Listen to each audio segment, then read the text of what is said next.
नमः योग समाधि देवादिदेव 1008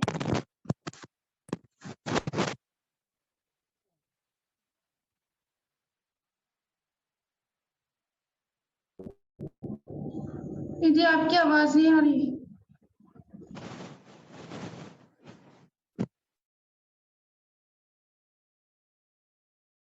दीदी आवाज नहीं आ रही आपकी।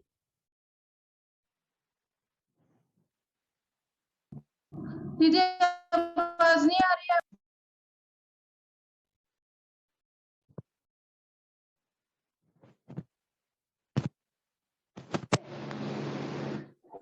हम और शांतिनाथ भगवान का जाप करते हैं। संसार के समस्त जीवों के अंदर शांति का संचार हो, सभी स्वस्थ रहे, सभी सुखी रहे, सबका कल्याण हो, सबका जीवन मंगलमय हो। ऐसी मंगलमयी भावनाओं के साथ ओम ह्रीं जगच्छांतिकराय श्री शांतिनाथाय नमः। सर्वोपद्रव शांति में कुरु कुरु स्वाहा। ओम ह्रीं जगच्छांतिकराय श्री शांतिनाथाय नमः। सर्वोपद्रव शांति में कुरु कुरु स्वाहा। ओम ह्रीं जगच्छांतिकराय श्री शांतिनाथाय नमः। सर्वोपद्रव शांति में कुरु कुरु स्वाहा। ओम ह्रीं जगच्छांतिकराय श्री शांतिनाथाय नमः। शांति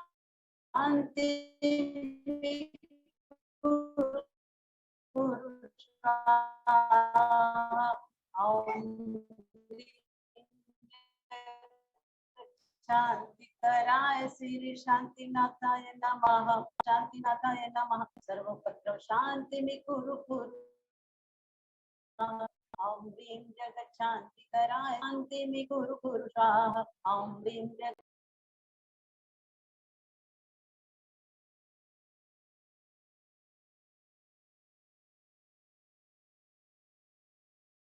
शांतिनाथाय नमः।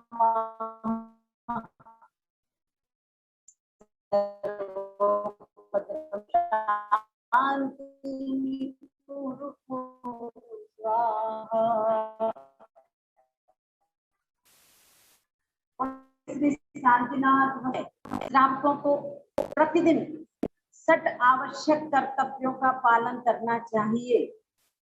ऐसी चर्चा कल आपके बीच में की गई थी।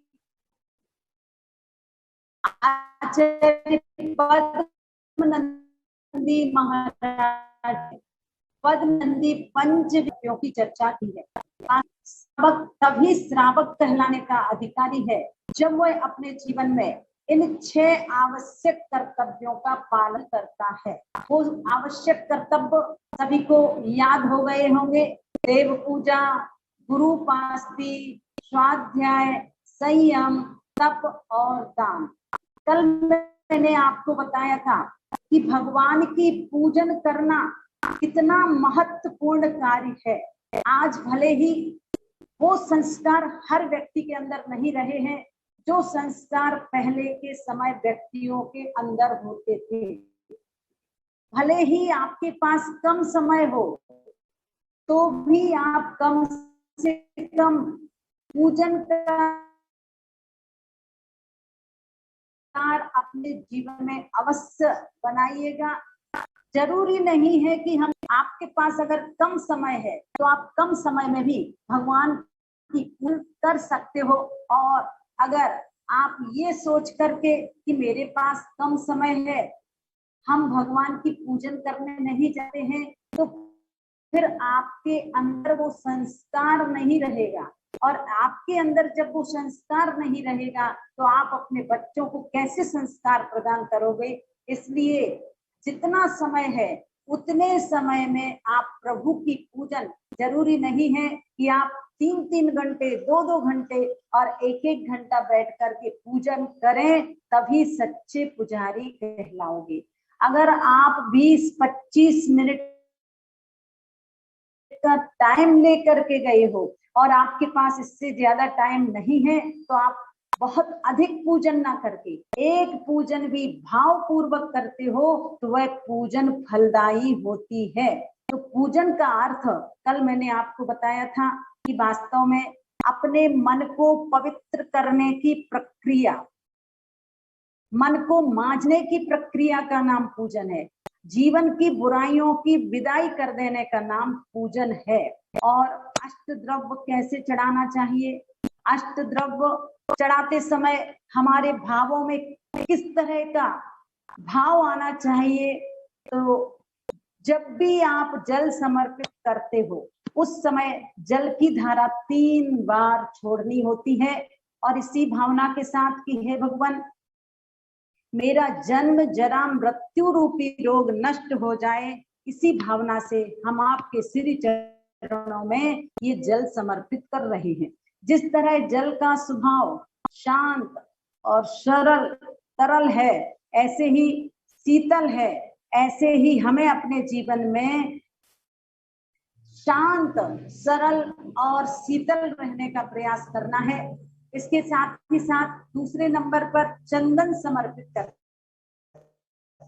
और चंदन को आप एक ही बार समर्पित करें, इसी भावना के साथ कि जिस तरह से चंदन शीतल होता है, ऐसे ही हे भगवान, अनादिकाल से जो संसार का ताप हमें जला रहा है, वह संसार का ताप नष्ट हो जाए और हमारे जीवन में शीतलता प्राप्त हो। इस भावना के साथ हम चंदन समर्पित करते हैं। तीसरे नंबर पर अक्षत, और अक्षत चढ़ाते समय आपके हाथ की दोनों मुट्ठी बंद होनी चाहिए, अंगूठा अंदर की तरफ होना चाहिए और दोनों हाथों में अक्षत लेकर के ओम ह्रीं श्री देवशास्त्रुभ्यो अक्षय पद प्राप्त है अक्षतान निर्वपामि स्वाहा। तो अक्षत चढ़ाने का तरीका है दोनों हाथों की मुट्ठी बंद हो, अंगूठा अंदर की तरफ हो और फिर नीचे से हमें अक्षत समर्पित करना होते हैं। और इस भावना के साथ कि हे भगवान,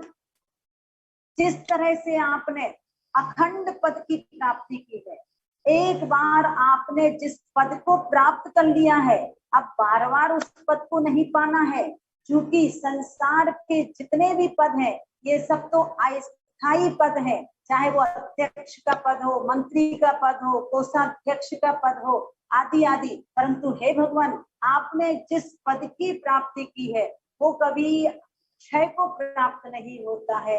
ऐसे अखंड पद की प्राप्ति के लिए अक्षय पद प्राप्ति ये अक्षतान निर्वपामि स्वाहा। और पुष्प समर्पित करने के लिए आपको अपनी अनामिका अंगुली के नीचे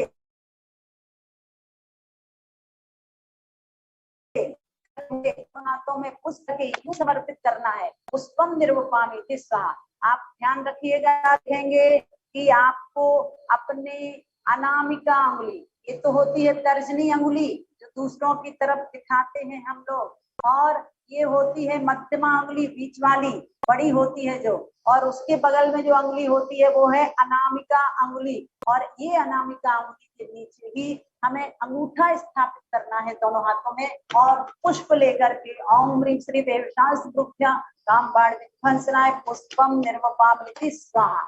इस तरह से पुष्प समर्पित करना, किस भावना के साथ?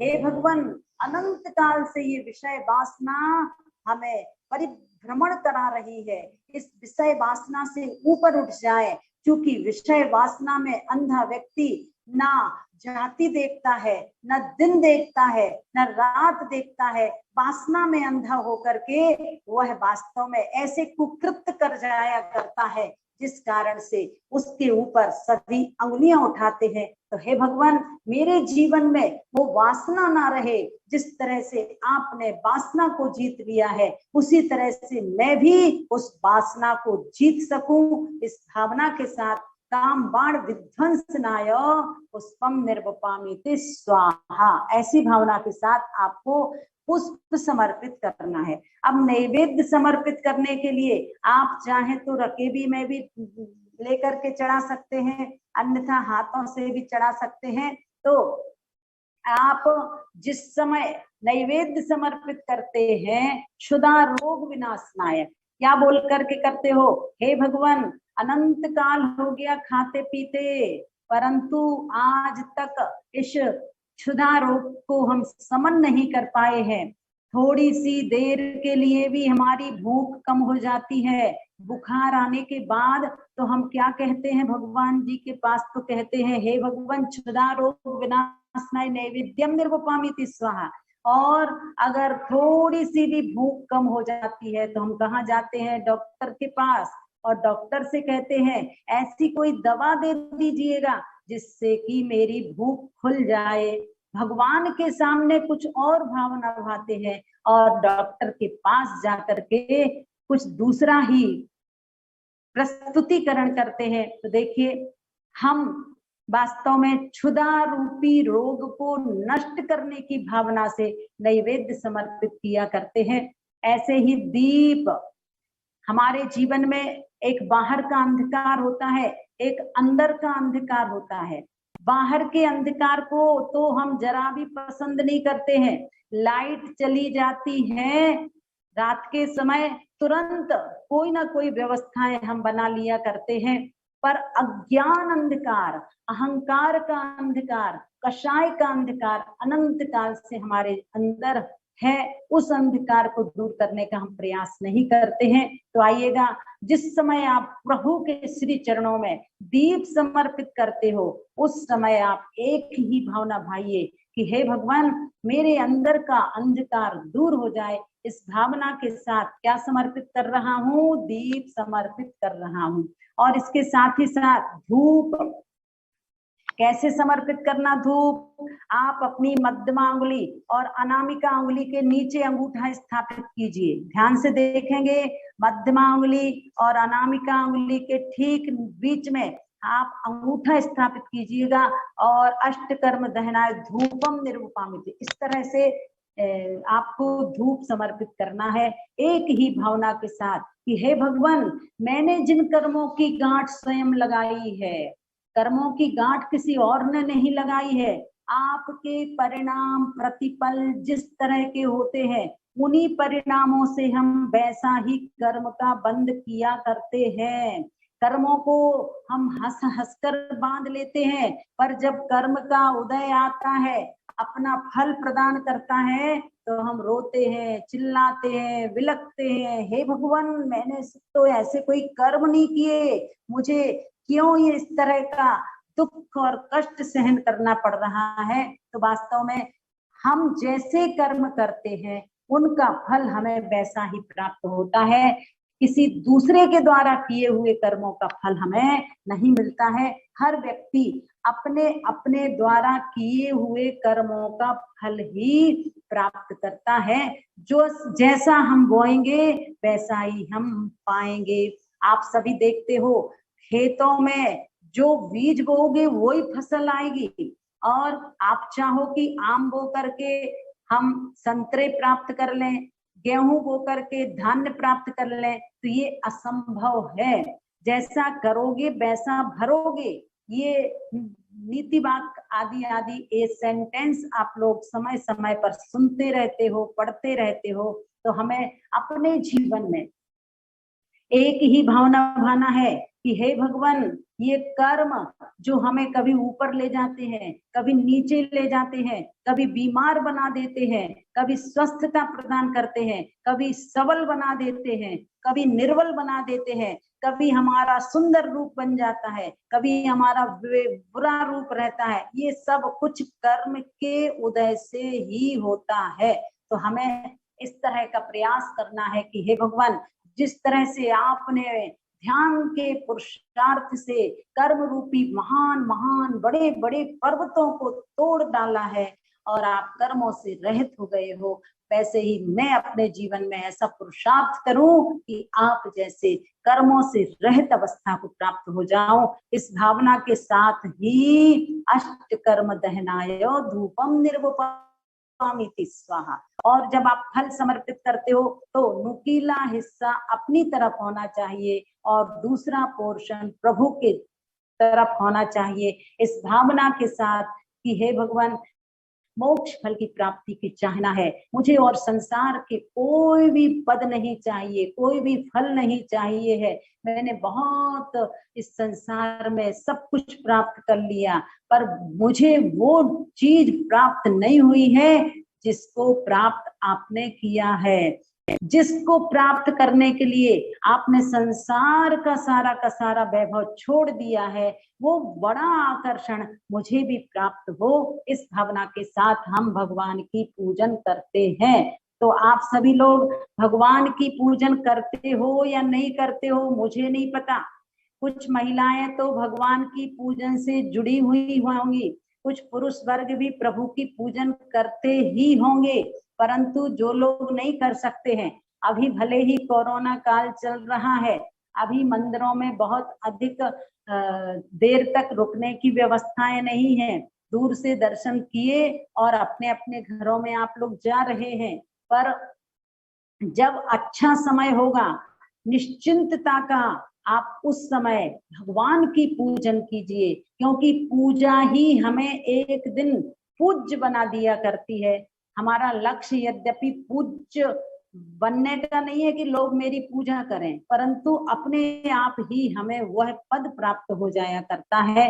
तो निश्चित रूप से इनका बंधन करते करते खुद का बंधन हो जाता है। ऐसी पंक्तियां आप पढ़ते सुनते भी हैं। तो आइएगा भगवान की पूजन गदगद भावों से करें, भगवान की पूजन अर्थ सहित उन भावों की तरफ जा करके करें, तो आपको बहुत आनंद आएगा। और अगर आपने मात्र इस द्रव्य सामग्री इस द्रव्य थाली में समर्पित कर दी, तो अकेले मात्र द्रव्य समर्पित कर देने का नाम पूजन नहीं है। तो ये अष्ट द्रव्य कैसे चढ़ाना, क्यों चढ़ाना, तो ये सारी जानकारी भी आपको वैसे तो अच्छी तरह से आपको पता होगा, पर फिर भी कुछ लोग ऐसे हैं जो कभी धर्म की कक्षाएं अटेंड नहीं करते हैं, पहली बार धर्म की कक्षा सुन रहे हैं। ऐसे लोगों से मैं कहना चाहती हूँ कि आप लोग अगर प्रतिदिन पूजन नहीं कर पाते हैं, तो कम से कम सप्ताह में 1 दिन करें, 2 दिन करें, जितना अधिक से अधिक आप कर सकते हो पूजन करने का संस्कार डालिए। आप स्वयं पूजन नहीं करोगे तो आपके बच्चे कैसे इस परंपरा को आगे बढ़ाएंगे। तो निश्चित हमें अपने जीवन में 3 लोग के नाथ की पूजन बड़े भक्ति भाव के साथ करना चाहिए। मुझे एक छोटा सा प्रसंग याद आ रहा है। निवाई सन 2000 का चातुर्मास पूज्य गुरुदेव का हुआ।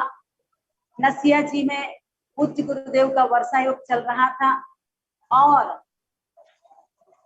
जब हम लोग पूजन किया करते थे उस समय मैंने देखा रविवार के दिन जहां हम लोग बैठते थे उसके पीछे की तरफ 2 बालिकाएं अपने पिताजी के साथ बैठी हुई थी, और बहुत एक बच्ची तो मात्र 3 साढ़े 3 साल की थी और एक बच्ची 6 साल की थी। और जब हम लोग पूजन कर रहे थे तो वो लोग भी पीछे बैठकर पूजन कर रहे थे, और बड़ी छोटे छोटे बच्चों की जब आवाज मेरे कान में सुनाई दी, मैंने पीछे मुड़ करके देखा, और जब देखा तो मुझे बहुत खुशी हुई। और जब पूजन पूर्ण हो गई हमारी भी और उन सभी की, तो मैंने अपने पास उन दोनों बेटियों को बुलाया और पूछा कि ये पूजन करना तुमको किसने सिखाया है। तब उन बच्चियों ने कहा कि दीदी जी मुझे मेरे पिताजी ने पूजन करना सिखाया है। मैंने कहा कैसे, तो बोले जब भी मेरी छुट्टी होती है मेरे पिताजी मुझे भगवान की पूजन के लिए लाते हैं।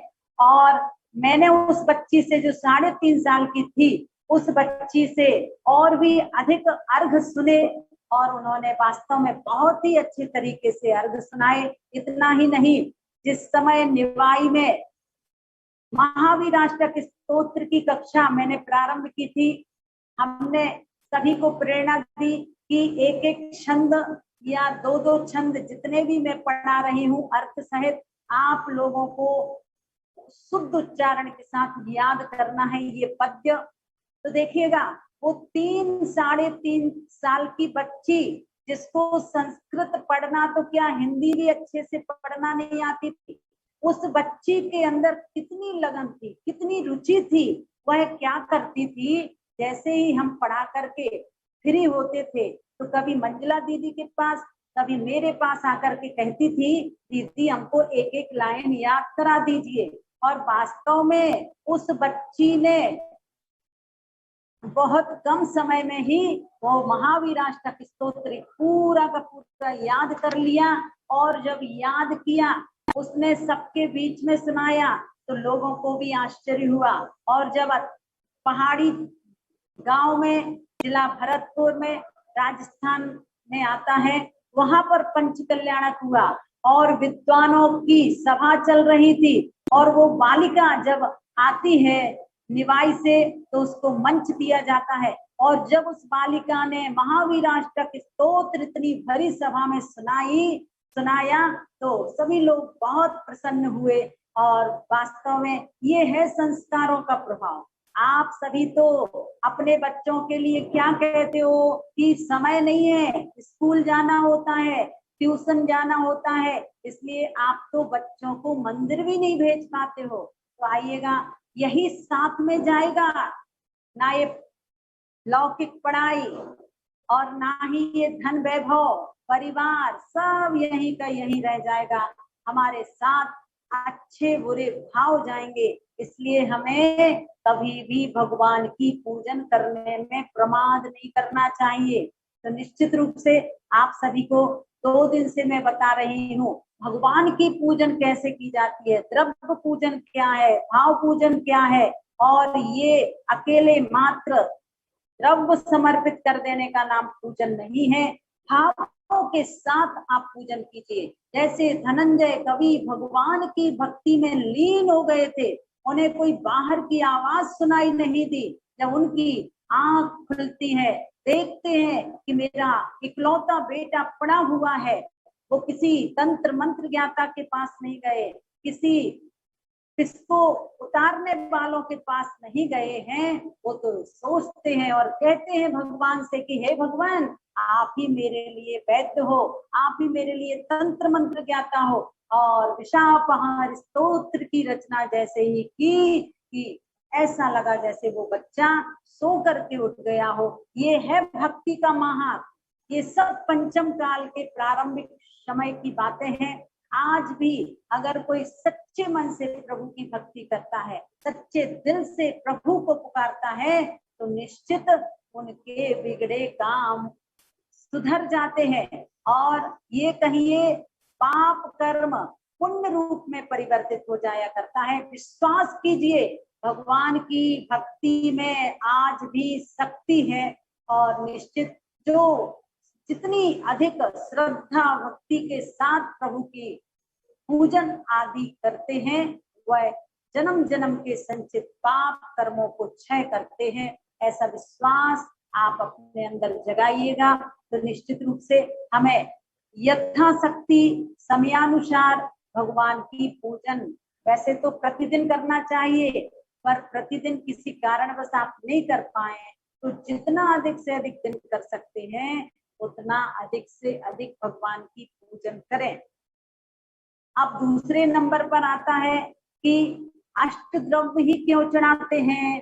तो देखिए, अष्ट कर्मों का नाश हो इस भावना के साथ। अब कोई कह सकता है अकेले मात्र चावल ही चढ़ा दीजिए। तो देखिए, आपके यहाँ अगर कोई मेहमान आता है और आप अगर मेहमान की थाली में मात्र नमक नमक नमक नमक रख दोगे, या खटाई खटाई खटाई रख दोगे, या रोटी रोटी रोटी रख दोगे, तो कैसी लगेगी थाली? अच्छी नहीं लगेगी। ऐसे ही भगवान की पूजन अर्चना जिस प्रकार से देवगण इंद्रगण दिव्य द्रव्यों से करते हैं, तो हमें भी भगवान की पूजन जो भी आपके पास उत्कृष्ट से उत्कृष्ट सामग्री है उससे करना चाहिए। तो सुसज्जित थाल में जब आप प्रभु की पूजन करते हो तो भाव भी आपके अच्छे रहते हैं। अब इसके साथ ही साथ आज भगवान की पूजन करना तो छोड़ दिया है लोगों ने, आज दामाद की पूजन करते हैं। दामाद कहलाता जो लड़की का जो पतिदेव होता है, तो उसकी कैसे पूजन करना शुरू कर दी है आप लोगों ने। सबसे पहले जैसे ही आते हैं तो आप उनको क्या कहते हो, आइए आइए आइए, बैठिए बैठिए बैठिए, और फिर आप उनके पास जाकर के बैठ जाते हो। तो फिर जल देते हो तो जल हो गया, चंदन लगाते हो जब वो जाते हैं, और उसमें सफेद चावल भी लगा दिया करते हैं, पुष्पमाला आदि पहनाते हो, और इसके साथ साथ भोजन कराते हो। फिर कई लोग आरती उतारते हैं और लौंग खाने देते हैं, तो लौंग हो गया अष्टकर्म दहनाए, और श्रीफल समर्पित करते हो। फिर पूरा अपनी बहू के विषय में कुछ कुछ बोल करके एक तरह से अर्घ समर्पित कर देते हो। 3 लोग के नाथ की पूजन करना छोड़ करके आज आपने दामाद साहब की पूजन करना प्रारंभ कर दी है। ध्यान रखिएगा, भगवान की पूजन करोगे तो घरों में भी सुख शांति रहेगी, घरों का वातावरण प्रशस्त रहेगा, परस्पर में एक दूसरे के प्रति प्रेम वात्सल्य का भाव रहेगा। और अगर पूजन का संस्कार आपके घरों में नहीं है तो निश्चित रूप से मानिएगा, कहीं ना कहीं हम अपने जीवन में अपने लिए पतन का रास्ता खोल रहे हैं। तो नीतिकारों की बात मात्र याद ही नहीं रखना है। उन्होंने बहुत अच्छी बात कही है कि 100 कार्यों को छोड़ करके स्नान करना, 1000 कार्यों को छोड़ करके भोजन करना, लाख कार्यों को छोड़ करके राजा की आज्ञा या गुरु की आज्ञा का पालन करना, और करोड़ों कार्यों को छोड़ करके भगवान जिनेंद्र देव की पूजन करना चाहिए। इसलिए सबसे पहले भगवान की पूजन के लिए समय निकालिए। संसार के कार्य तो हमेशा चलते रहते हैं और हमेशा चलते ही रहेंगे। इस तरह से आज देव पूजन से संबंधित आपको जानकारी दी। अब मैं आपको थोड़ा सा बताना चाहती हूँ कि हमारे 3 लोक में, यानी कि जो 3 लोक है, उन 3 लोक में कितने अकृत्रिम जिनालय हैं। एक तो कृत्रिम जिनालय जिनको आज मनुष्य लोग बनाते हैं, एक से एक स्थान पर एक से एक मंदिर बने हुए हैं, तो ये कृत्रिम मंदिर जो मनुष्यों के द्वारा बनाए जाते हैं। किंतु अकृत्रिम मंदिर का मतलब होता है जिनको किसी ने नहीं बनाया है। अनादि निधन जो रचना है वो अकृत्रिम जिनालयों की है। तो हमें देखना है कि 3 लोक होते हैं, ऊर्ध्व लोक, मध्य लोक, अधोलोक। अधोलोक में भी जिनालयों की रचना है। अब आप कहोगे कि क्या नरकों में अधोलोक में जिनालय है? नहीं, नरकों में जिनालय की व्यवस्था नहीं है, पर अधोलोक में जो व्यंतर देव रहते हैं, उन व्यंतर देवों के यहाँ 7,72,00,000, ध्यान से सुनना, 7,72,00,000 जिनालय हैं। क्यों? क्योंकि व्यंतर देवों के इतने ही विमान हैं, उनके जितने विमान हैं उन सभी विमानों में एक एक अकृत्रिम जिनालय है। देखिए कितनी अलग रचना है कि एक एक विमान में एक एक अकृत्रिम जिनालय है। और उन अकृत्रिम जिनालयों में ध्यान से सुन लेना, 108 प्रतिमाएं होती हैं। एक अकृत्रिम जिनालय है में 108 प्रतिमाएं होती हैं। तो चलिए हम चलते हैं। भवनवासी देवों के 10 प्रकार हैं। उन भवनवासी देवों के यहाँ किस तरह से विमानों में अकृत्रिम जिनालय हैं, तो देखिए सबसे पहले आप लोगों को याद रखना होंगे 10 तरह के देव कौन से हैं भवनवासियों के। असुर कुमार जाति के देव, नाग कुमार जाति के देव, सुपर्ण कुमार जाति के देव। जो लोग तत्वार्थ सूत्र पढ़ेंगे 4था अध्याय में ये सारी चर्चा आती है कि भवनवासी देवों के 10 प्रकार होते हैं। जो तत्वार्थ सूत्र याद किए हैं उनको पता है, भवनवासिनो सुरनाग विद्युत सुपर्णाग्नि वातस्तनितो दधि दिक् कुमाराः। तो ध्यान से सुनना, असुर कुमार देवों के भवन है 84 लाख, और जितने भवन है उतने ही चैत्यालय हैं। तो 84 लाख, 64 लाख, 84 लाख नहीं 64, अर्थात 64 लाख चैत्यालय है। दूसरे नंबर पर नाग कुमार जाति के जो देव हैं उनके भवन कितने हैं? 84 लाख, और जितने भवन हैं उतने ही चैत्यालय हैं। तीसरे नंबर पर सुपर्ण कुमार जाति के देवों के भवन कितने हैं? 72 लाख, और इतने ही चैत्यालय हैं। और दीप कुमार जाति के देव, दिक कुमार जाति के देव, उदधि कुमार, स्तनित कुमार, विद्युत कुमार, अग्नि कुमार, इनके सबके 76 अर्थात सुनिए, असुर कुमार जाति के भवन कितने हैं? 64 लाख, और इतने ही अकृत्रिम चैत्यालय। दूसरे नंबर पर नाग कुमार जाति के कितने भवन है? 84 लाख, और इतने ही अकृत्रिम चैत्यालय हैं। तीसरे नंबर पर सुपर्ण कुमार के 72 लाख हैं। अब आपको दीप कुमार, दिक कुमार, उदधि कुमार, स्तनित कुमार, विद्युत कुमार, अग्नि कुमार, इन 6 प्रकार के देवों के 76 अकृत्रिम जिनालय हैं, और इतने ही भवन है। कौन कौन से? आप फिर से नाम लिख सकते हो, दीप कुमार, दिक कुमार, अग्नि, उदधि कुमार, स्तनित कुमार, विद्युत कुमार, अग्नि कुमार। जो लिख रहे हैं वो लिख सकते हैं, दीप कुमार, इसके बाद दिक कुमार, इसके बाद उदधि कुमार, स्तनित, इसके बाद है स्तनित, आधा नित, अर्थात ना के पहले एक छोटी ई और ता, स्तनित कुमार, फिर विद्युत कुमार, विद्युत, और उसके बाद अग्नि कुमार।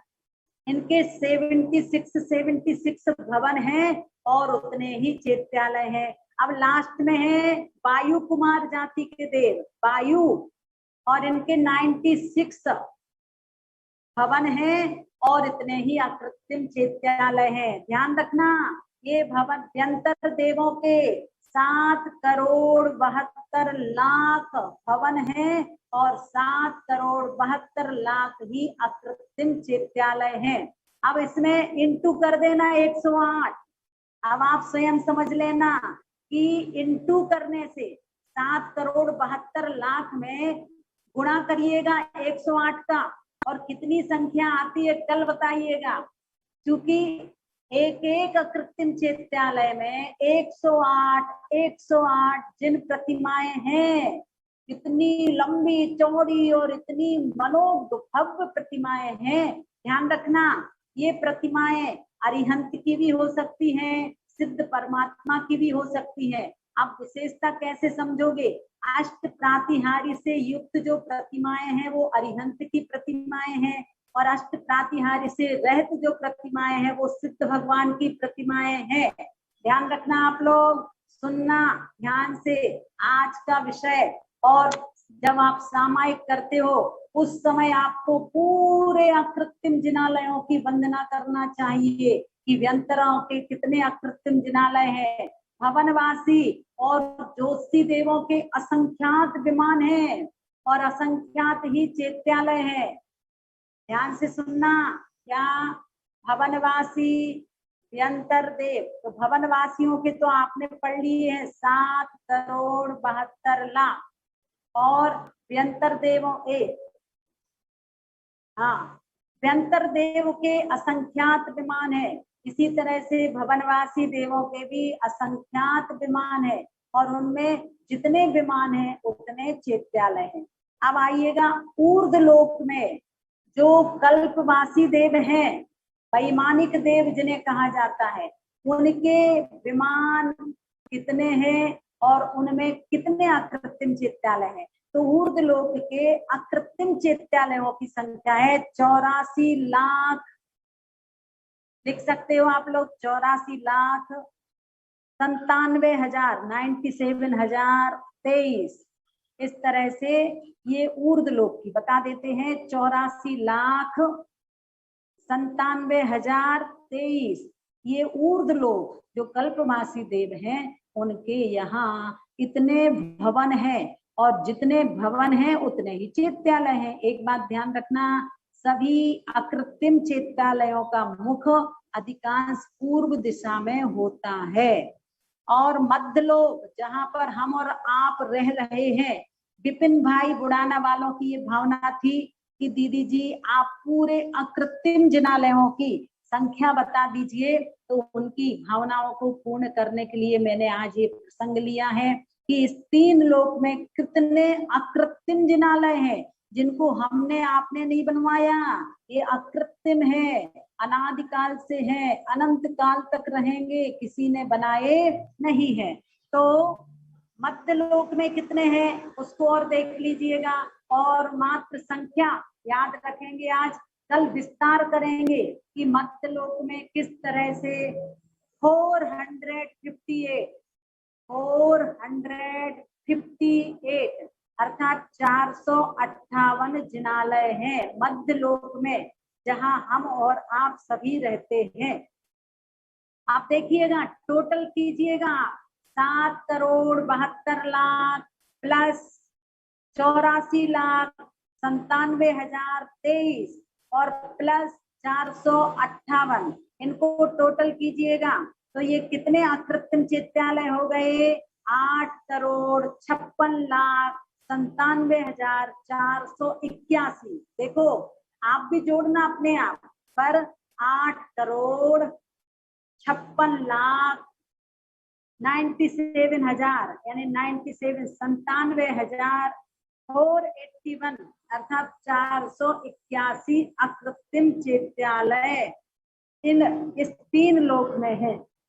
और कल आपको बताया जाएगा मध्य लोक के 458 चैत्यालय कैसे होंगे।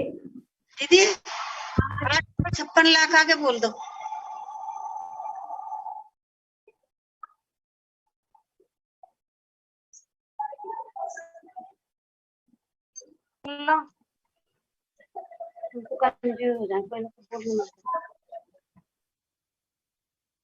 धर्म आदि इंद्र दीदी 8 नवरात्रिक देव और अन्य देव चारों दिशाओं में 6-6 घंटे पूजा करने के बाद दिशा बदलते हैं। एक दिशा में मान लीजिए सौधर्म इंद्र आदि पूजा कर रहे हैं लगातार 6 घंटे तक, फिर मान लो पूर्व दिशा से वो चले जाते हैं दक्षिण दिशा में, दक्षिण से पश्चिम में, पश्चिम से उत्तर में, ऐसे 24 घंटे अष्टानिका पर्व के दिनों में इंद्रगण प्रभु की पूजन किया करते हैं। हम लोग तो थोड़ी देर पूजन करते हैं और लगता है बस अब घर चलो, है ना, पर धन्य है वो इंद्रगण देवगण जो लगातार कितने घंटे तक, 192 यानी 192 घंटे तक भगवान की पूजन अर्चना करते हैं।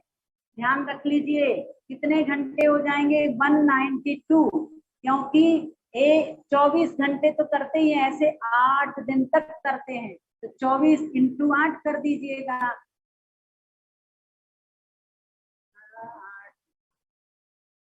हाँ, इस तरह से 192 अर्थात 192 घंटे पूजन अर्चना किया करते हैं।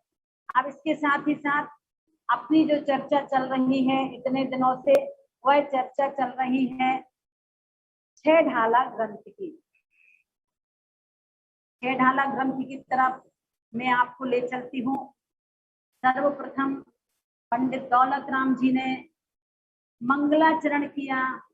मंगलाचरण के पश्चात पंडित दौलत राम जी ने चारों गतियों के दुखों की चर्चा की है। हमारी यात्रा कहाँ से प्रारंभ हुई है, निगोद अवस्था से, और हमारी यात्रा फिर किस तरह से पुनः एकेंद्रीय अवस्था को प्राप्त हुई है। तो ऐसे चारों गतियों के दुखों की चर्चा पहली ढाल में बताई गई है। पहले त्रियंच गति के दुखों की चर्चा पड़ी है, फिर नरक गति के दुखों की चर्चा पड़ी है, फिर देव गति के दुखों की चर्चा, और फिर और मनुष्य गति के दुखों की चर्चा और लास्ट में देव गति के दुखों की चर्चा पड़ी है। इस तरह से पुनः पुनः आपको मैं बताती रहती हूँ त्रियंच गति में कैसे कैसे कष्ट सहन किए। निगोद अवस्था में अनंत काल व्यतीत हुआ, उसके पश्चात पृथ्वी का एक, जल का एक, अग्नि का एक आदि अवस्थाओं को प्राप्त करके वहां भी कष्ट सहन किए।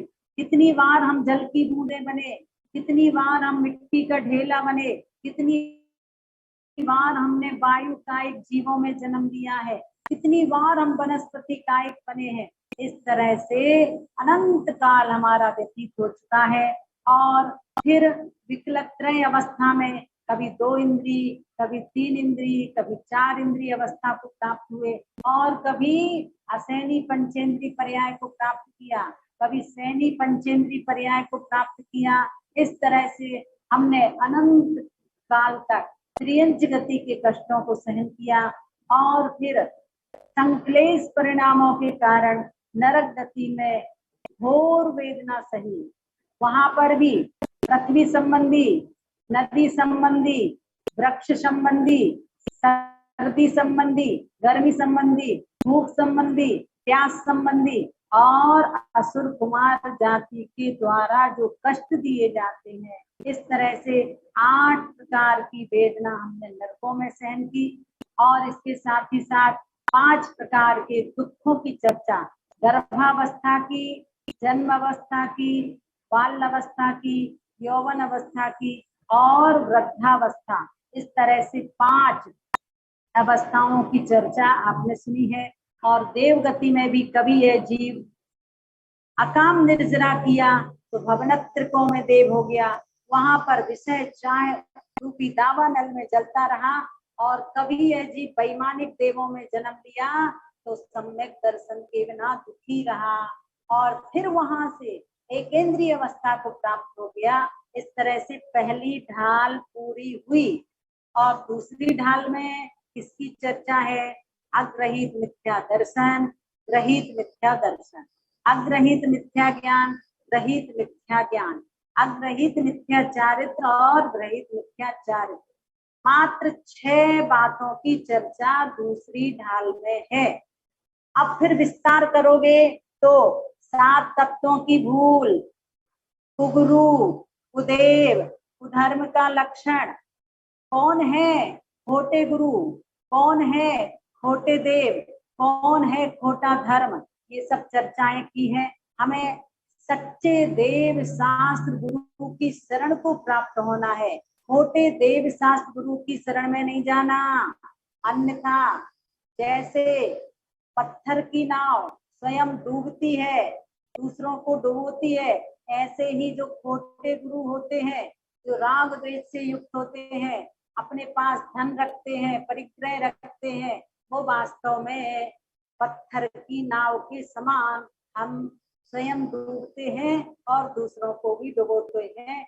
हमें सच्चे गुरु की शरण में जाना है, खोटे देव शास्त्र गुरु की शरण में नहीं जाना है। अब इसके साथ ही साथ आप सभी को ग्रहित मिथ्या ज्ञान और ग्रहित मिथ्या चारित्र, जो ग्रंथ एकांतवाद का पोषण करने वाले हैं।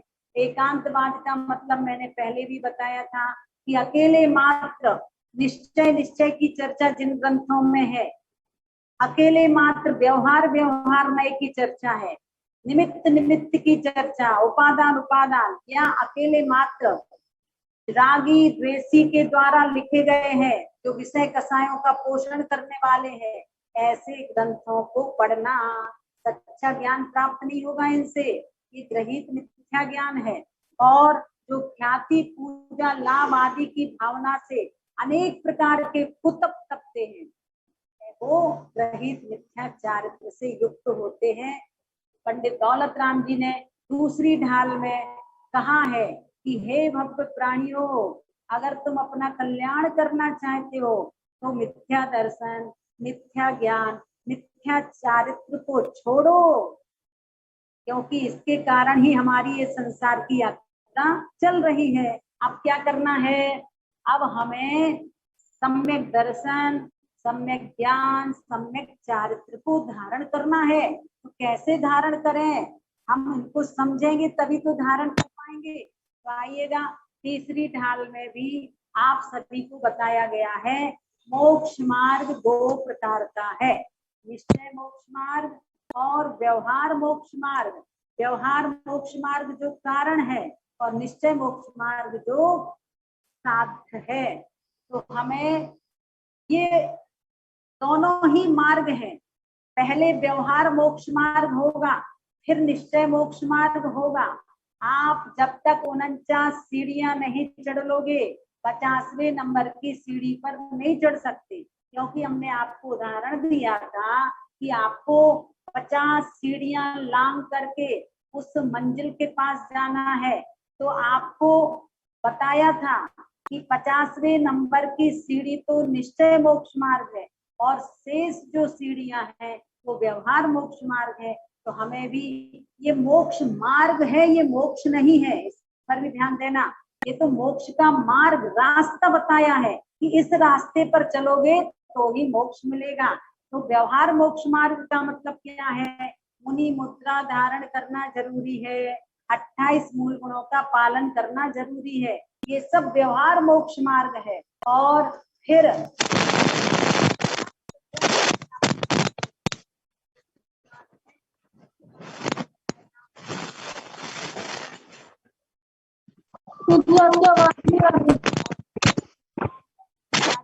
कहा था,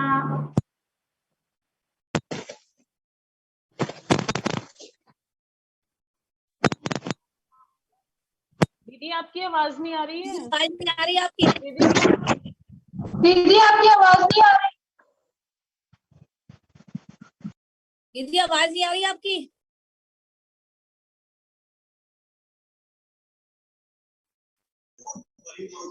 दीदी आवाज नहीं आ रही है। दीदी आवाज नहीं आ रही। अरे 2 मिनट दीदी आवाज नहीं आ रही। दीदी आवाज नहीं आ रही आपकी?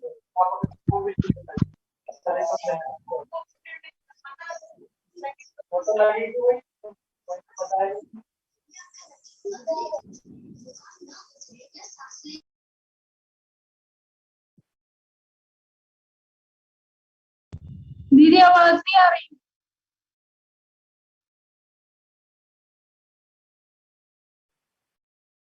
दीदी आपका म्यूट हो गया है।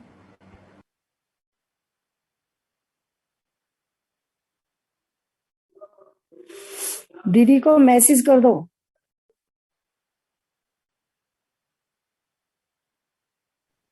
दीदी बोलने लगी होगी। दीदी आपकी आवाज नहीं आ रही है।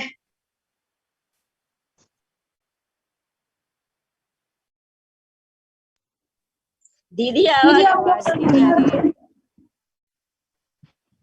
आवाज नहीं आ रही है दीदी आपकी।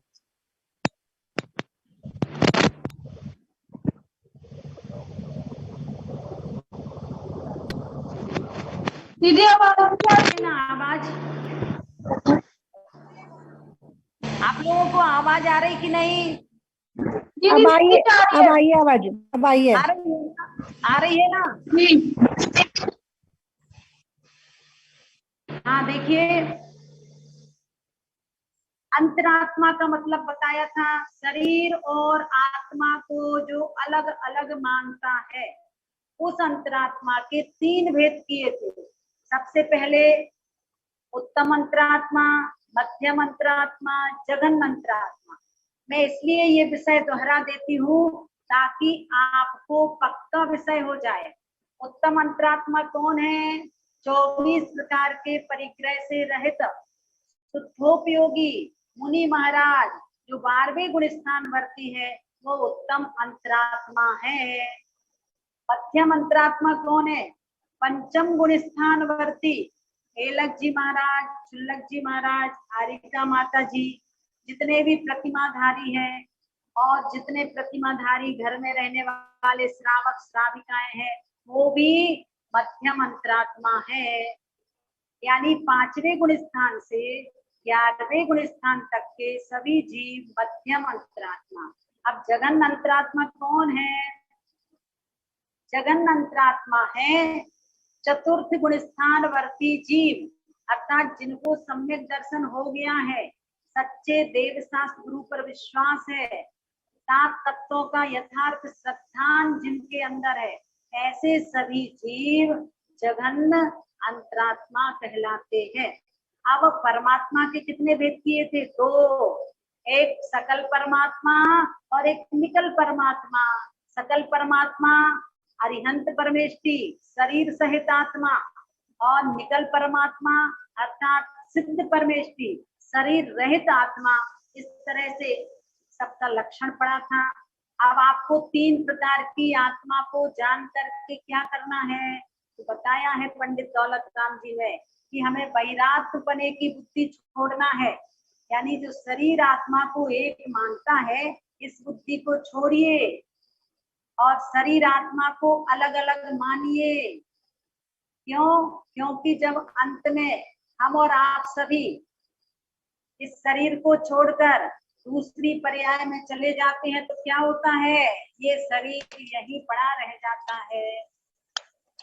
तब तो विश्वास होता है सबको कि वास्तव में शरीर अलग है, आत्मा अलग है, पर भेद विज्ञान करना कि वास्तव में शरीर अलग है, आत्मा अलग है, तो यह अंतरात्मा होकर परमात्मा का ध्यान करना चाहिए।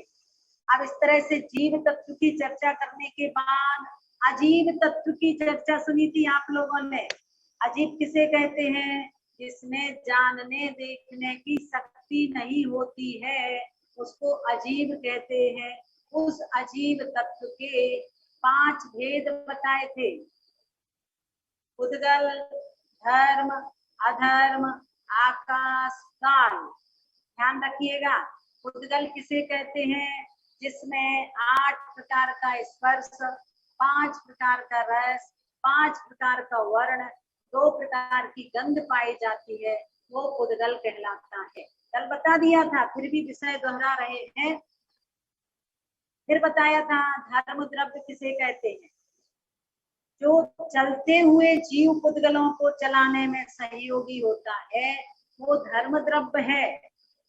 जबरन नहीं चलाएगा, आपकी इच्छा चलने की है तो वो उदासीन निमित्त बन जाता है, और आपकी इच्छा अगर बैठने की है, ठहरने की है, तो अधर्म द्रव्य आपको रोकने में सहयोगी होता है।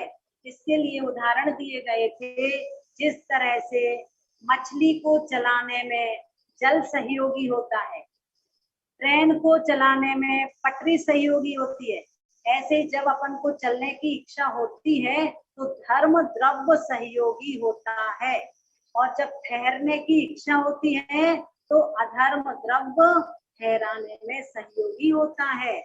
जबरन ना हमें चलाएगा ना हमें बिठाएगा। धर्म द्रव्य क्या हुआ? धर्म द्रव्य हमें चलाने में सहयोगी होता है, और अधर्म द्रव्य हमें रोकने में सहयोगी होता है, जैसे वृक्ष की छाया। अब आगे चलना है अपन को, और आप सभी को अब 8वें नंबर का छंद पढ़ना है।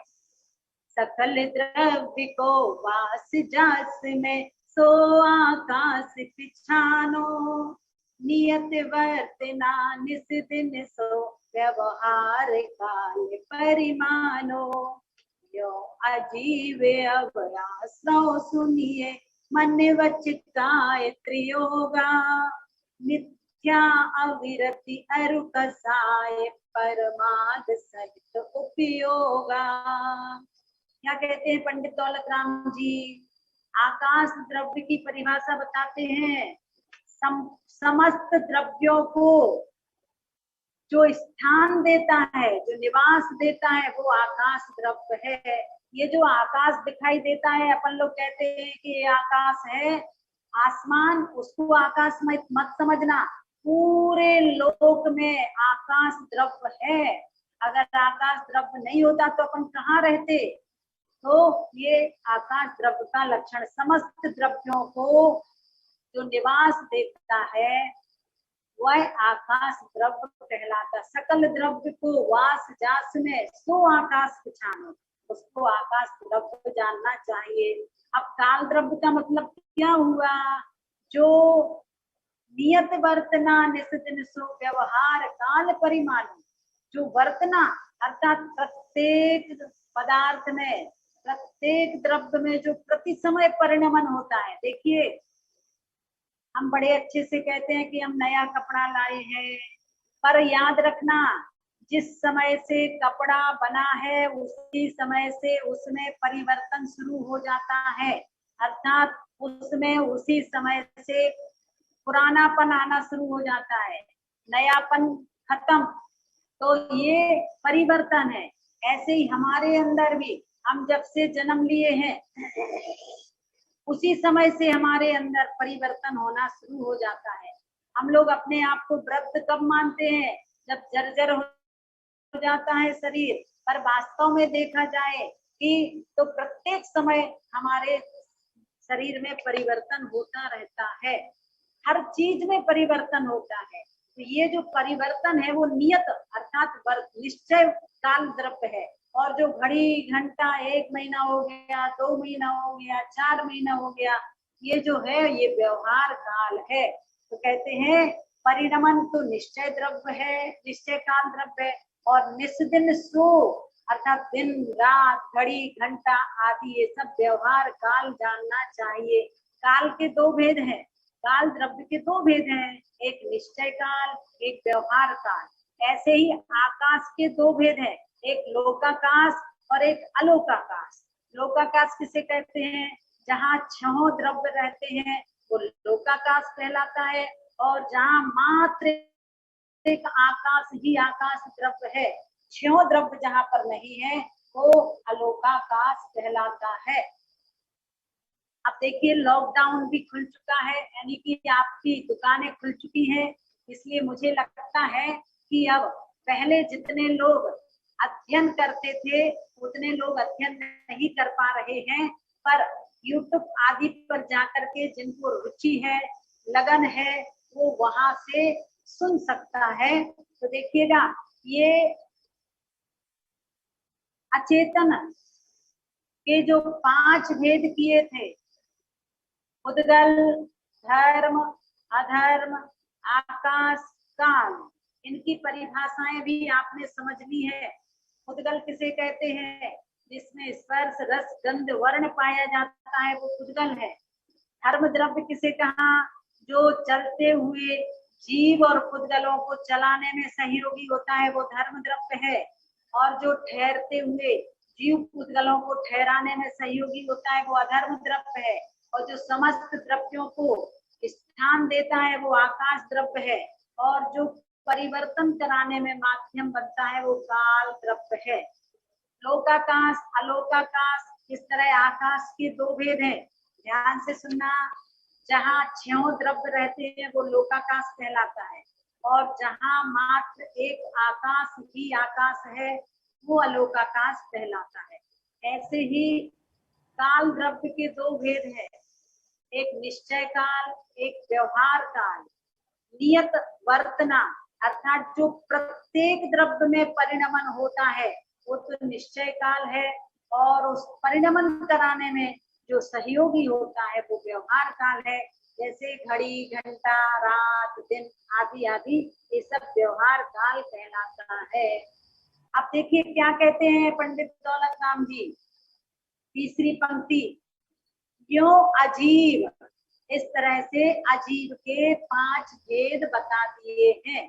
7 तत्वों की चर्चा चल रही है, जीव की चर्चा सुन चुके हो, अजीब तत्व की चर्चा भी सुन ली आपने।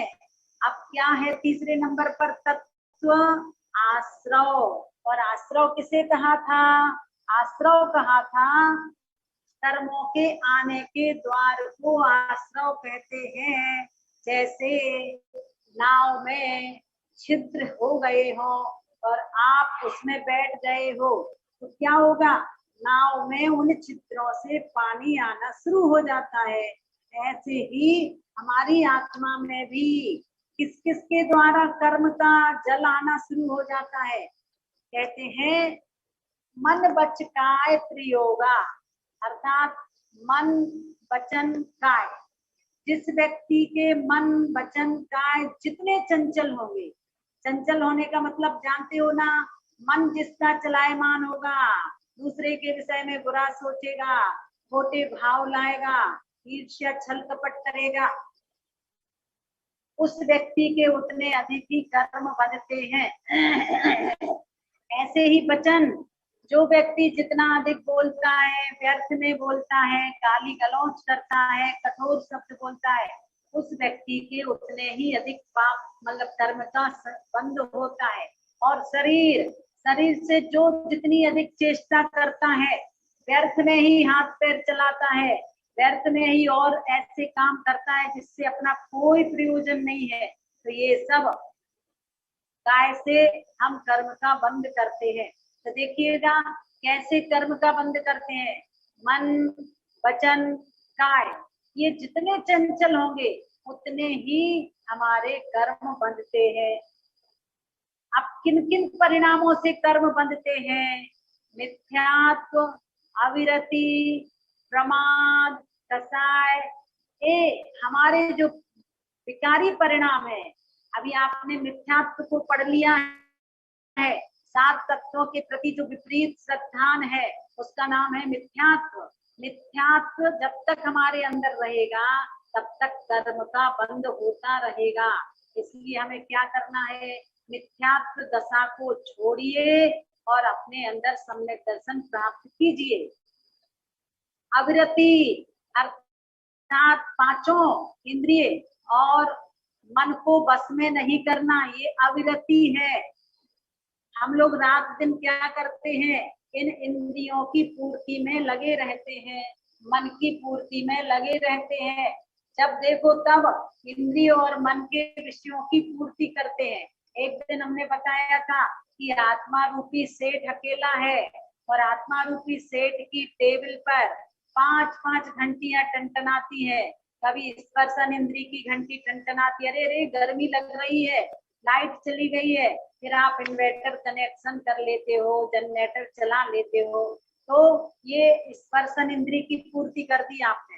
भोजन करने बैठे और नमक कम हो गया तो क्या कहने लगते हो? अरे भैया नमक कम डाला है, नमक दे दीजिएगा। तो रसना इंद्री की पूर्ति कर लेते हैं। ऐसे स्थान पर बैठे हो जहाँ बदबू आ रही हो तो आप क्या करते हो? अपनी नाक पर रुमाल आदि ढक लेते हो या उठ करके कहीं दूसरी जगह चले जाते हो। तो एक घ्राण इंद्री के विषय की पूर्ति की। और आंखों को अच्छे लगने वाले चित्र आदि आप देखते हो और कानों को अच्छे लगने वाले गाने आदि सुनते हो। तो ये पूरे समय हम 5 इंद्रियों के विषयों की पूर्ति करते रहते हैं। तो कहते हैं अविरति है वो। कसाय किसे कहते हैं? कसाय जो आत्मा को कष्ट दे, जो आत्मा को कसे, आत्मा को दुख पहुंचाए, उसको कसाय कहते हैं। कसाय 4 होती है मूल में, क्रोध, मान, माया, लोभ। और इनके उत्तर भेद देखे जाए तो 25 हो जाते हैं। आपको आगे बताएंगे। प्रमाद आलस्य करना, अच्छे कार्यों में उत्साहित नहीं होना, ये प्रमाद कहलाता है। तो ये सभी परिणामों से प्रत्येक समय कर्म का जल हमारी आत्मा में आता है। जैसे नाव में छिद्र होने से जल नाव में भर जाता है, ऐसे ही मिथ्यात्व, अविरति, प्रमाद, कसाय, योग रूप परिणामों से हमारी आत्मा में प्रत्येक समय क्या होता है? कर्म रूपी जो वर्गणाएं हैं वो आत्मा से संबंध को प्राप्त हो जाती हैं। इस तरह से आज आपको एक छंद बताया है कि आकाश द्रव्य क्या है, काल द्रव्य क्या है, आश्रव, कर्मों का आश्रव अर्थात कर्मों को हम कैसे बांधते हैं मिथ्यात्व रूप परिणामों से, अविरति, प्रमाद, कसाय। जो व्यक्ति जितनी अधिक कसाय करेगा, ध्यान से सुन लेना, वह व्यक्ति उतना ही अधिक स्थिति को लेकर के कर्म बांधता है। जो जितनी कसाय कम करेगा वो कम स्थिति को लेकर कसाय कर्म बांधेगा। इसलिए हमें अपने जीवन में कम से कम कसाय करो। सामने कैसे भी निमित्त मिले, गुस्सा ना आए ऐसा प्रयास करना, और हर समय अपने परिणाम शांत रखने का प्रयास कीजिएगा। अब चलते हैं हम और आप सभी प्रश्न स्वाध्याय की तरफ।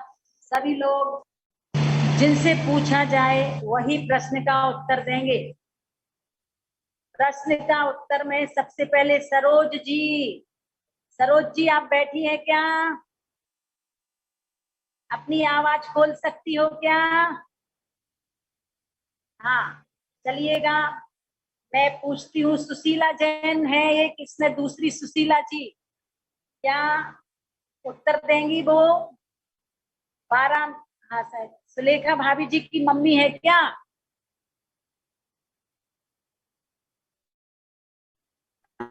म्यूट हो गई। हाँ सीमा जी म्यूट हो गई मम्मी, पूछिए जी। हाँ हाँ सुनिएगा, आपको बताना है अकृत्रिम जिनालय किसे कहते हैं? कौन बताएगा? दीदी मैं बताऊं? हाँ दीदी हम बोलिए। बताएं। हाँ जो बोलिए। होती है। हाँ बोलिए, अपना नाम बोलिए, कौन बोल रहा है? ऋषभ जैन, ऋषभ जैन। 1 मिनट पहले एक व्यक्ति बोला करो। अच्छा हाँ ऋषभ जैन, हाँ बोलिए, आप बोलिएगा। जो देवों द्वारा निर्मित होती है अकृत्रिम चित्रालय कहलाती है। तो कोई किसी ने रचना नहीं की। हाँ सरोज जी आप बताइएगा, लोग कितने होते हैं? कौन कौन से? ऊर्ध्व लोग, मध्य लोग, मध्य लोग, अधोलोक। लोग कौन से लोग में रहते हैं? मध्य लोक में। बहुत अच्छा। हाँ मध्य लोक में रहते हैं, बहुत अच्छा। और माता जी को हम लोगों की तरफ से वंदना भी कहिएगा। माता जी स्वस्थ है? आप लोग सब ठीक हो ना?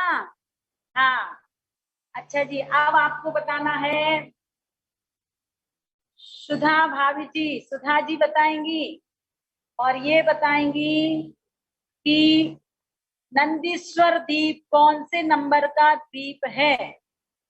नंदीश्वर द्वीप कौन से नंबर का द्वीप है? नंदीश्वर द्वीप पहले नंबर का, 8वें 8वें नंबर का। हाँ बहुत अच्छा, 8वें नंबर का द्वीप है। और कमलेश भाभी जी बताएंगी, और वह यह बताएंगी श्रावक के 6 आवश्यक कर्तव्य कौन कौन से हैं? देव पूजा, गुरु उपासना, स्वाध्याय, संयम, दान। तप और दान, बहुत अच्छा। अब बबीता जी बताएंगी, और वो ये बताएंगी आत्मा के 3 भेद कौन कौन से हैं? बबीता जी हैं क्या? मीना जी? दीदी आत्मा, पैरात्मा और आत्मा। हाँ जी। और अभी जैन? अंतरात्मा, बहुत अच्छा, बस एक ही व्यक्ति बोलेगा। बहिरात्मा, परात्मा, परमात्मा। अंतरात्मा। बहुत अच्छा, बहुत अच्छा। अब शकुंतला जी, आप रोज बोलती है परंतु उत्तर देती नहीं हो। शकुंतला जी अगर आप प्रश्न का उत्तर देंगी तो बताइएगा, जीव तत्व किसे कहते हैं? भविक बताएगा। भविक, नीलम जी, दीक्षा जी। दीदी भविक नहीं है, मैं बताती हूँ, जिसमें देखने सुनने की जानने देखने की शक्ति होती है। हाँ बहुत अच्छा। और अजीब किसे कहते हैं? जो जानता देखता नहीं है, सड़ना गलना। बहुत अच्छा। अब मीना जी बताएंगी, अपनी आवाज बंद कर लीजिए। मीना जी, मीना जी बताएंगी अजीब तत्व के कितने भेद हैं? मीना जी अपनी आवाज खोलिए। निर्मला जी, सुषमा जी, दीदी हम बताएं। दीदी 8 8 आठ वेद है दीदी, आठ। कौन बोल रही हो? राजा केदार से पुष्पा जैन। क्या कौन उत्तर दे रहा है? ये पहले बोलिए कौन है? राजा केदार से पुष्पा जैन। हाँ हाँ बोलिए बोलिए। आठ होते हैं। क्या? अजीब तत्व के वेद। अजीब तत्व के वेद पांच पांच होते हैं, हैं। पांच। उद्गल, धर्म, अधर्म, आकाश, काल। अच्छा याद रखिएगा। अब ऋषभ जैन बताएंगे और वो ये बताएंगे धर्म द्रव्य का लक्षण क्या बताया था। इसे कहते हैं धर्म द्रव्य। हाँ कनक जी बताइएगा। इसे कहते हैं धर्म द्रव्य। प्रीति जी। चलने में सहायक होता है।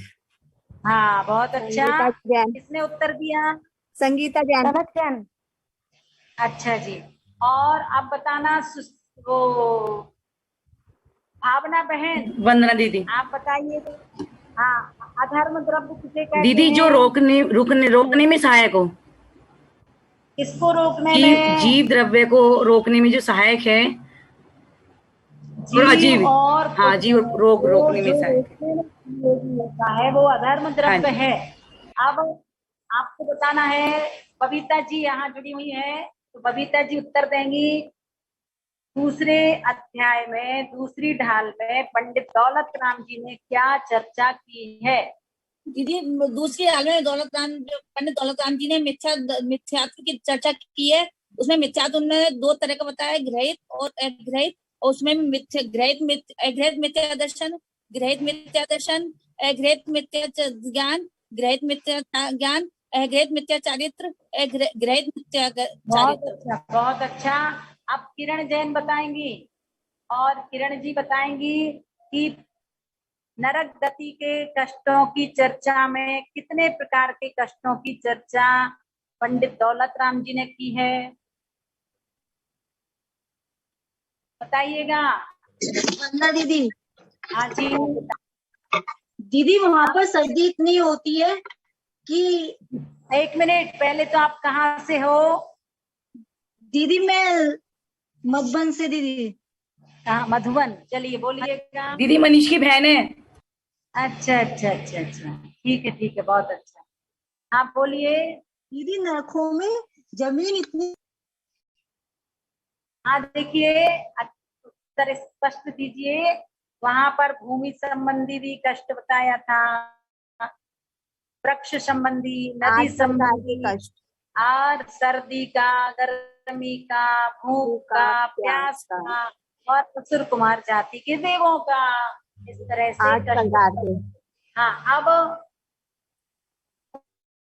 कमला जी बताएंगी आश्रव किसे कहते हैं? कर्मों के आने को आश्रव कहते हैं। हाँ उर्मिला जी अपनी आवाज खोलिए। कर्मों के आने को। हाँ अब बताइए कौन कौन से परिणामों से कर्म का आना होता है? अभी पढ़ा ना।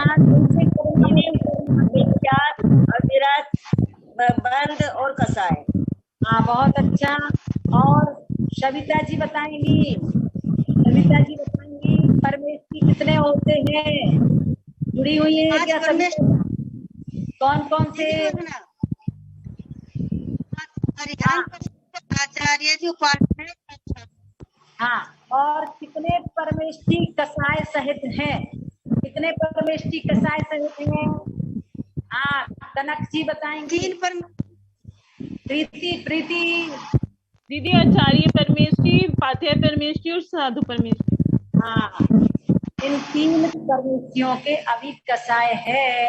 अच्छा इसके साथ साथ अब आपको बताना है और वह बताएंगी। महावीर प्रसाद जी जुड़े हैं क्या? सुलेखा भाभी जी जुड़ी हैं क्या? वंदना दीदी। हाँ आप बताइएगा। निगोद अवस्था की, निगोद के कितने भेद हैं? निगोद के 2 भेद हैं दीदी। कौन कौन से? हितै निगोद, नित्य निगोद। नित्य निगोदिया के कितने भेद हैं? नित्य निगोद के 2 वेद हैं। कौन कौन से? वो अनादि अनादि अनंत निगोदिया और अनादि सादी अनंत निगोदिया अनंत सादी अनादि शांत है ना, अनादि शांत। निगोदिया। हाँ, बहुत अच्छा। और इसमें सुषमा जैन अगर आवाज सुन रही हो तो वो बताएंगी। सुषमा जी आप बताइएगा, इस ग्रंथ का नाम 6 ढाला क्यों पड़ा? सुषमा जी, श्वेता बहन, भगवान के पास कितने बार पुंज समर्पित करना? दीदी मैं बताऊं? रुको, उसको बताने दो। हाँ, सुषमा जी बताएंगी क्या? विमलेश जी, निर्मला जी, नए नए लोगों से भी मैं चाहती हूँ 5 बार। हाँ, विमलेश जी बताइए दीदी। हाँ हाँ, चलिएगा, बहुत अच्छा है। और सभी लोग की तैयारी कर रहे हैं। यस जैन, हाँ यस जैन,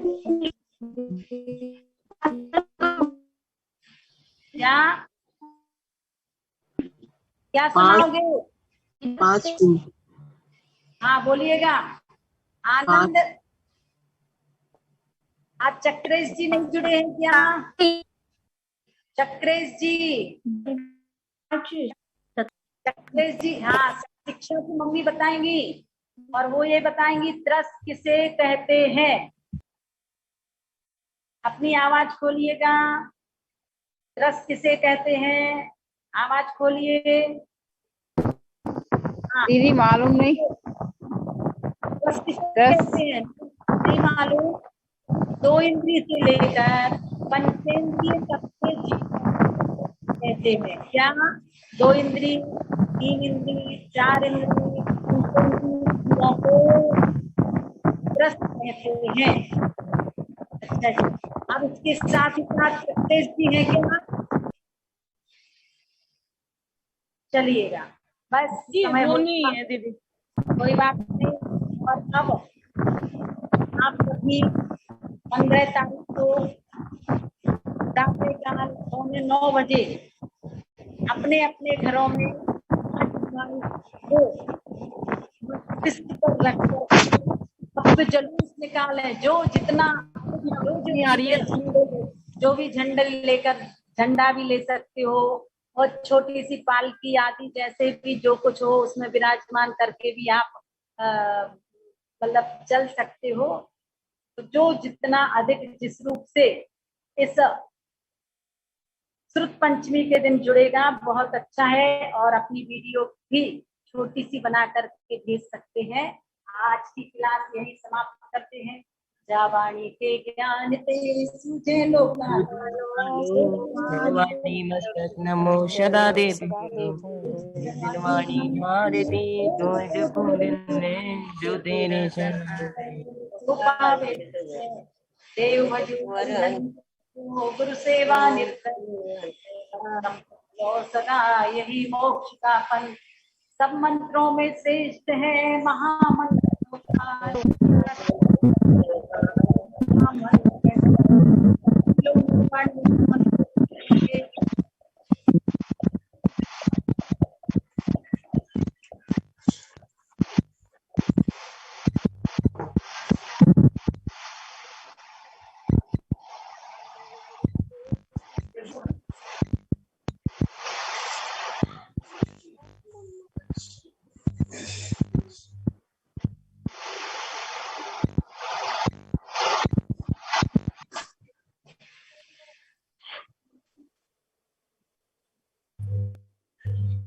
वंदना दीदी, वंदना दीदी। ओम नमः। वंदना दीदी। सबसे क्षमा सब कुछ। दीदी वंदना। क्षमा सब कुछ। वंदना दीदी, वंदना। वंदना दीदी।